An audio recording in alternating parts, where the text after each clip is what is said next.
So let's start right away. Tip number 1, grouping your drugs by class.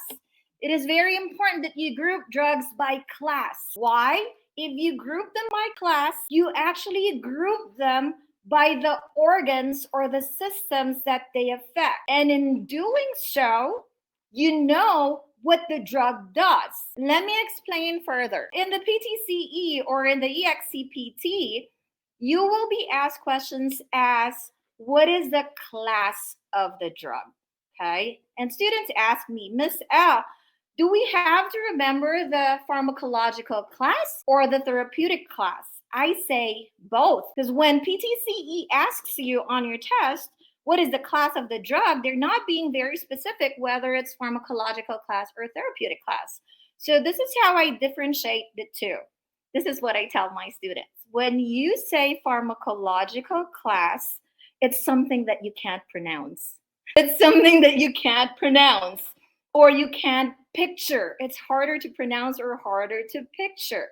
Say, for example, beta blocker.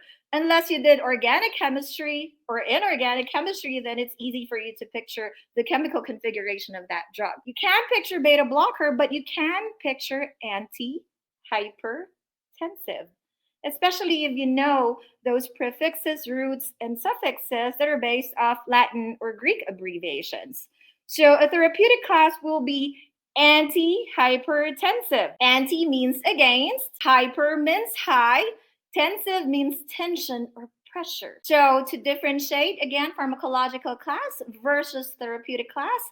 Pharmacological class is something that's so hard to say, especially when you're just starting in the program, okay? And therapeutic class is something that the drug does, what the drug does to the body.